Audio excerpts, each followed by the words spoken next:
एक बड़ी मधुर कथा है, मैं सुनाता हूँ। एक तो आजकल ऐसा है कि हम कोई भी नई लीला कथा कुछ सुना देते हैं, वो इतनी ज़्यादा सब सुन लेते हैं कि फिर कथा में हमको लगती है सुनी भैया, इसको क्या सुनाएं दोबारा। हमको आप लोगों ने ऐसा बांध दिया, हमको हर दिन पढ़ना पड़ता कुछ नया सुनाए, क्योंकि पूर्व की सुनी ली होगी। श्रीनाथ जी के मन में आई कि मैं वो चोरी करूंगा, फिर से चोरी करूंगा। 5000 वर्ष पहले ठाकुर जी ने चोरी करी थी ब्रजमंडल में, लेकिन वही ठाकुर जी जब 500 वर्ष पहले गिरिराज जी से श्रीनाथ जी के रूप में प्रकट भये और श्री गिरिराज जी के ऊपर विराजमान हो गए, तो सब दर्शनार्थी आते थे श्रीनाथ जी का दर्शन करने के लिए। लेकिन एक ब्रज की बड़ी भोली भारी गोपी आती और वो कहीं कथा सुन के गई। मैंने कहा ना कल भी, भोले भालों को ही मिलेंगे ठाकुर जी, चतुरों को नहीं मिलते ठाकुर जी। तो एक भोली भाली गोपी वो कहीं कथा सुनने गई, तो कथा में उसने क्या सुना कि व्रज की गोपियां अब मक्खन ही इसीलिए निकालती हैं कि कृष्ण चुराने आवे। वो जानबूझ करके मक्खन को ऐसे छीके पर टांगती हैं कि कृष्ण को हाथ पहुंच जाए और वो चोरी करके जाएं। संसार को तो ये दिखाती हैं कि हमको बहुत बुरा लगता है कि कृष्ण हमारे यहाँ चोरी करते हैं, पर जब मक्खन निकालती हैं तो मन में यही भाव रहता है उनके अंदर कि कन्हैया आवे, चोरी करके जावे, तभी हमको सुख मिलेगा। कभी मक्खन निकालते निकालते उसमें केसर पधरा देती हैं, कभी उसमें मिश्री पधरा देती हैं, कभी उसमें सुगंधित गुलाब जल पधरा देती हैं। क्यों? श्याम सुंदर आएंगे, पाएंगे तो उनको सुख मिलेगा। और जब चोरी करके ठाकुर जी चले जाते हैं तो शिकायत करने जाती हैं गोपियां यशोदा मैया के पास। वत्सान मुंचन क्वचित समय क्रोश संजात हास, मैया अपने लाला को समझा लो, बहुत बिगड़ गो ये। यशोदा मैया के सामने जाके इतनी क्रूर बन जाती हैं, और घर लौट करके जब आती हैं तो एक दूसरे से कहती आती हैं, अच्छा लगो ना। श्याम सुंदर को बुलाए करके जब यशोदा डांट रही, कैसा छोटा सा कितना मधुर लग रहा, कल के और बढ़िया वारो मक्खन निकालेंगी और ऐसी जगह धरेंगी कि खिड़की से सुगंधी चली जाए। अरे सुगंधी नहीं जाए तो ये बानर आदि देख करके जाके कृष्ण को संकेत कर दें कि वहां बहुत बढ़िया वारो मक्खन निकलो है लाला, वहीं चलेंगे चोरी करवे। ये गोपियां जानबूझ करके मक्खन निकालती हैं और ऐसी जगह रखती हैं कि ठाकुर जी चोरी करें, क्योंकि इनकी इच्छा है। अब यही कथा एक गोपी सुन रही थी, भोली भारी गोपी। उसने सुना कि गोपियां मक्खन इसलिए निकाल करके छीके पर रखती हैं कि श्याम सुंदर आवेंगे और चोरी करेंगे। आज उस गोपी के मन में आया 500 साल पहले इसी कलिकाल में, उसने आज तक तो मक्खन बिलोया था, दही बिलोई थी पति परिवार के लिए, लेकिन आज पहली बार बिलो रही है श्रीनाथ जी के लिए। और बिलोते बिलोते मन में भाव आ रहा है, ऐसा मधुर मक्खन है श्याम सुंदर, कभी मेरे यहां भी आके पाए के जाओ। सुंदर मक्खन को बढ़िया हंडी में लगायो, छीके पर रखो। अब चिंता कर रही है, छीको बहुत ऊंचो है, कहीं ऊंचे छीके को देख करके ठाकुर जी लौट तो नहीं जाएंगे। न क्या को नीचो कर दूं, थोड़ा नीचे कर दे, अनेक और नीचे कर दूं। एक डंडा लेके आई, वहीं पास में धर दियो, मन करेगा तो यहीं फोड़ के खा लेंगे। आसपास कुछ ऐसी सामग्री रखी कि कहीं भागने की इच्छा करेंगे तो कोई सामग्री गिरेगी तो आवाज आएगी, तुमको पता चल जाएगी कि आए थे। सब व्यवस्था ऐसी करी है कि श्याम सुंदर आवे। 1 दिन 2 दिन 3 दिन 4 दिन 10 दिन निकल गए, ठाकुर जी नहीं आए। कोई रात्रि में आवाज नहीं आई, छीको ज्यों को त्यों है, डंडा वहीं को वहीं रखो है। तो मन में विचार करने लगी, श्याम सुंदर आ नहीं रहे, ऐसा है सके इतने व्यस्त हैं, उनको पता नहीं होगी कि मैंने मक्खन निकालो, उनको बताया हूं। तो छीके को अपने सिर पर लेकर के मंदिर दर्शन करवे जावे, और दूर खड़ी खड़ी छीके को ऐसे ऊपर को मुख जो है ठाकुर जी की ओर करे, बढ़िया वारो मक्खन है लाला। धोरी गैया चर के आवे गिरिराज जी पे, ऐसी बढ़िया बढ़िया औषधि खा के आवे, और फिर बाकी औषधि पेट में जाए करके दूध बने, वासों में दूध निकारूं, दही जमाऊं, वहां से मक्खन निकारूं। मक्खन धरो है, यहां में केसर भी है, मिश्री भी है, लाला आ जा। ठाकुर जी को जाकर के उसने ऐसा लोभ दिया कि सामने खड़े हुए श्रीनाथ जी के मुंह से लार टपकने लगी। और ठाकुर जी तो मूर्तिमंत खड़े हैं। कुंभनदास जी ये सामने बैठ करके मंजीरा बजाए कीर्तन कर रहे थे ठाकुर जी का। कीर्तन करते करते इनकी नजर ऊपर गई तो मूर्तिमंत ठाकुर जी के जब होठों से लार टपकती भई देखी तो ये नीचे से देख करके बोले जय जय कहा भयो। तो इशारे में बोले पर्दा कर तब बताऊंगा। पर्दा कियो, भीतर जाके पूछो कहा भयो जय जय। अब भीतर नहीं जाते थे, बाहर से ही दर्शन करते थे। बोले गोपी है ऐसो मधुर मक्खन निकाल के लावे और पीछे तो लोभ दे करके मुंह को दिखावे। मेरा तो मन है रो बाकी आंखों मक्खन खा लो। अरे कौन सी गोपी मुंह को पता बताओ बात, मक्खन मैं ले आऊंगा और हमारी इतनी बड़ी रसोई घर है, यहां बढ़िया मक्खन निकलवाए के भोग लगवाए दूंगो।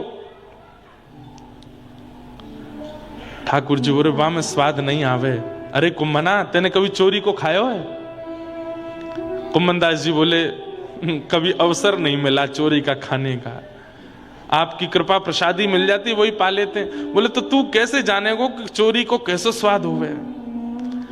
अरे कुम्मन दास आज तू रसोई में करवाए के मक्खन खा और एक बार मेरे संग चोरी को खाए के आइयो, चोरी वारो स्वाद तू को इतनो भावेगो जीवन भर फिर चोरी करके ही खावेगो। कुम्मन दास जी बोले हमको चोरी नहीं करनी जय जय, और आपको भी नहीं करनी। ये कोई द्वापर युग थोड़ा ही है, द्वापर में ज्यादा से ज्यादा उखल से बंधे थे, यहां तो जेल है जाएगी सीधी। ठाकुर जी बोले ना ना मुझे तो चोरी करनी है। कुम्मन दास जी बोले कैसे करनी है बताओ।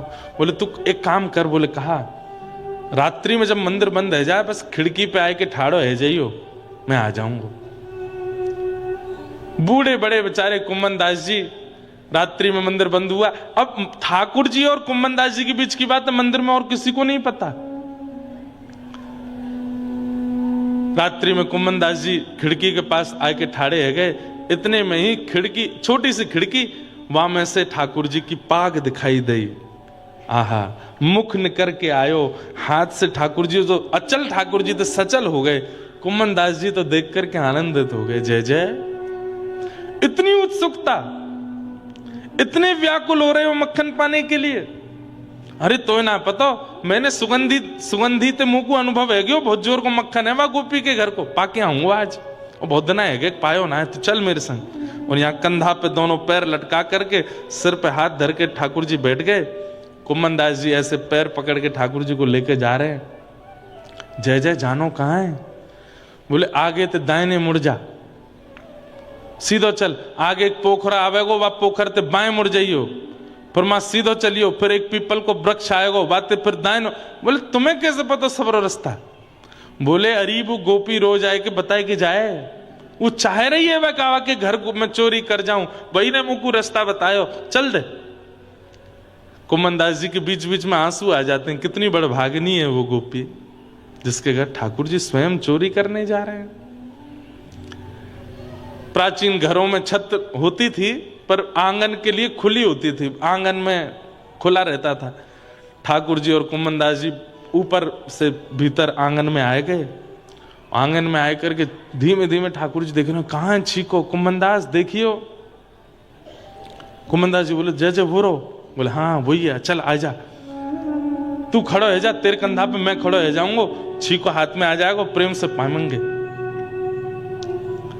कुम्मन दास जी खड़े हैं, ठाकुर जी के चरण पकड़ रखे हैं, ठाकुर जी खड़े है गए, छीको पकड़ करके ऊपर से मक्खन निकाल करके प्रेम से पा रहे हैं।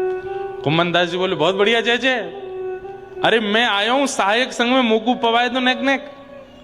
तो ठाकुर जी मक्खन निकाले, मुख से लगावे, और एक तो नवनीत और वहां में ठाकुर जी को अधनामृत चाट करके जो नेकाद हाथ में बच जाए, वाकू ठाकुर जी एक हाथ से छीका पकड़ के ऐसे नीचे करें, एक कुम्मन आए मुंह खोल। अब मुंह तो पता नहीं चले तो कभी आंख में लग जाए, नाक में लग जाए।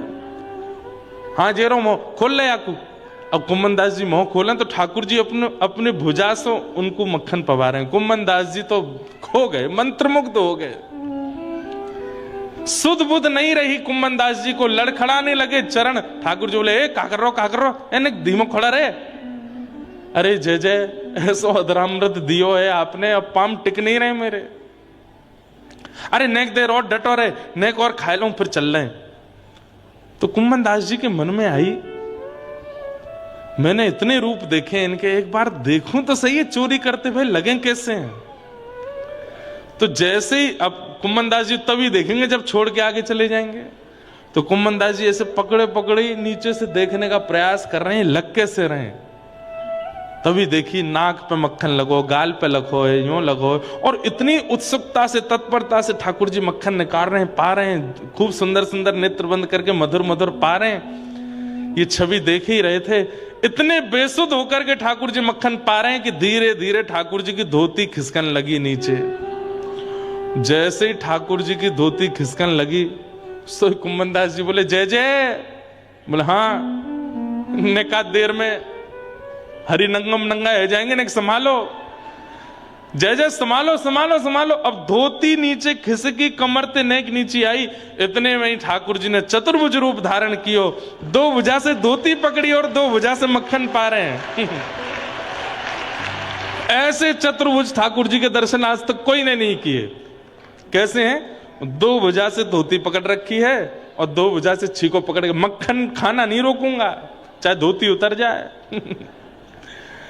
कुम्मन दास जी के नेत्र सजल हो गए और जैसे ही उस छवि को देखा, एक तो अधरामृत मुख में चला गया, तो वैसे ही पाम नहीं ठहर रहे थे। अब चतुर्भुज रूप में ठाकुर जी की ऐसी लीला देखी, मक्खन के प्रति तत्परता देखी और ऐसे धोती पकड़े ठाकुर जी, तो कुम्मन दास जी तो बेसुध हो गए। और जैसे ही बेसुध होकर के लड़खड़ाए, ठाकुर जी बोले कहा कर रहे हो, कहा कर रहे हो, एक कुम्मना ने एक संभाल संभाल संभाल। इतने में तो ठाकुर जी हिले और छीके से मटकी नीचे गिरी, जोड़ते फूटी आवाज भई, पूरे घर के लोग उठ गए, चोर चोर चोर चोर चोर चोर। ठाकुर जी बोले भाजो यहां से भैया, कल युग है, यहां अगर मैं चोरी कर तो पकड़ोगे तो बहुत बुरा हो जाएगा। ठाकुर जी तो तुरंत उछल कूद करके छत को लांग करके भाज गए। कुम्मन दास जी यूं ही खड़े हैं। आहा क्या छवि, मुख पे मक्खन लगो है, नाक पे मक्खन लगो, आंख पे मक्खन लगो है, और बस यूं ही ठाड़े हैं। इतने में गोपी आई, माने लालटेन जलाई। बोले अरे बाबा मोड़ा, तो शर्म ना आई है, इतने बुढ़ापे में चोरी करवे आए हो यहाँ पे। लिए डंडा लेके महाराज कुम्मन दास जी में 2-4 बार दर्द धर दिए। कुम्मन दास जी को दर्द नहीं है रोए। कुम्मन दास जी ने थोड़ी देर बाद नेत्र खोले और वह गोपी को देख करके चरणन में प्रणाम करके, तू है सखी बड़ भाग बड़ी, नंदलाल तेरे घर आवत है। तू है सखी बड़ भाग बड़ी। अरे सखी तू कितनी बड़ी बड़ भागन है।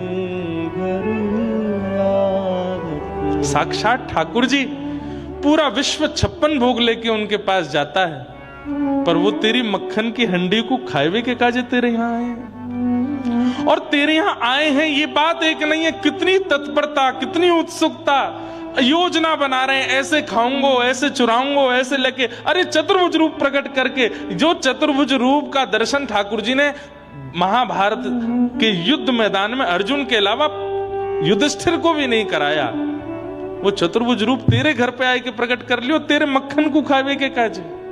तू कितनी बड़ भागिन है। तू अपनो श्रृंगार करत है, तू अपनो श्रृंगार करत है, ये दर्पण हाथ दिखावत है, दर्पण हाथ दिखावत है। कुम्मन दास जी को ऐसा लगने लगा कि भाई या गोपी के घर में जितनी भी सामग्री है सब ठाकुर जी, और ये गोपी जो कुछ भी करती है ये नहीं करती, ठाकुर जी इसके लिए करते हैं। तू है सखी बड़ भाग बड़ी, नंदलाल तेरे घर आवत है। तू है सखी बड़ भाग बड़ी, नंदलाल तेरे घर आवत है। निज कर गूथ सुमन के गजरा, निज कर गूथ सुमन के गजरा, ये अपने ही हाथ पहरावत हैं, अपने हाथ पहरावत हैं। कुंभन दास लाल गिरधर के, कुंभन दास लाल गिरधर ये तो तेरे ही हाथ बिकावत हैं, तेरे हाथ। कुम्मन दास जी कह रहे हैं ऐसे प्रेमी भक्त अगर ठाकुर जी को पकड़ करके कहीं बेकाबू आएंगे ना, ठाकुर जी बिक भी जाएंगे। बोले तू जैसे चाहेगो वैसे धर ले लूंगा भैया, रहूंगा तेरे सुख में, रहूंगा तेरे आनंद में, रहूंगा तेरे उत्साह में। कुम्मन दास जी तो गोपी के पाम छू रहे हैं, गोपी ले लेकर के डंडा मारे हैं। बाबा तो शर्म ना आई है, बुढ़ापे में चोरी करवे आयो। कुम्मन दास जी कह रहे अरे तू को कहा बताऊं, मैं नहीं आयो, मुकू लायो गयो यहाँ पे, कौन लेके आयो? तू मानेगी नहीं कौन लेके आयो? बोले नहीं नहीं बताओ कौन लेके आयो? चतुर्भुज चोट्टा। चोट्टा ब्रज भाषा में कहते हैं चोर को। किसको कहते हैं? चतुर्भुज चोट्टा। ठाकुर जी आए। अब वो गोपी तो मान ही नहीं पा रही है। कुम्मन दास जी बस उसी छवि का चिंतन करते हुए जा रहे हैं, तभी आगे कदम वृक्ष के नीचे ठाकुर जी बैठे हैं। कुम्मन दास जी बोले जय जय, बहुत बढ़िया करी हैं, चोरी कराए हुए ले गए, कुछ तो बाज गए माते, मुंह छोड़े आए। ए तो तू काय को चोरी करवे गयो कि मैं भाव में निमग्न हेवे गयो? अरे मैंने तुमको मक्खन खवायो, चतुर्भुज रूप धारण कियो, ये भाव रखवे की जगह तो जमुना जी किनारे कल्ले पर्वत पे बैठ कल्ले चोरी में भाव करेगो तो फिर मरेगो। कुम्मन दास जी ने चरणों में प्रणाम किया। आप आश्चर्य करेंगे, ठाकुर जी बोले एक कुम्मना, एक तो कुछ शुभ समाचार देनो। बोले कहा तेरी बहू ने अबई अबई एक लाला को जन्म दियो है घर में। ठाकुर जी समाचार कुम्मन दास जी को दे रहे हैं कि तुम्हारे घर अभी एक बालक का जन्म हुआ है। बिना बालक का मुख देखे ही चतुर्भुज श्री कुम्मन दास जी ने अपने उस पुत्र का नाम चतुर्भुज दास रखा। क्यों? आज मैंने चतुर्भुज रूप का दर्शन किया है, मेरे पुत्र का नाम चतुर्भुज दास है। जिन श्री चतुर्भुज दास जी ने अद्भुत पद गाया, गोवर्धन वासी सांवरे, गोवर्धन वासी सांवरे, लाल तुम बिन रयो न जाए, गोवर्धन वासी। अद्भुत है भैया, ठाकुर जी बड़े प्रेमी हैं। इसलिए किम श्रेय, राक्षसों के लिए नहीं आए ठाकुर जी। ये चोरी, ऐसी चोरी वैकुंठ में कर पाएंगे ठाकुर जी? वाके लिया तो ब्रज में ही आना पड़ेगा, वाके लिया तो वृंदावन ही आना पड़ेगा। इसलिए ठाकुर जी आए।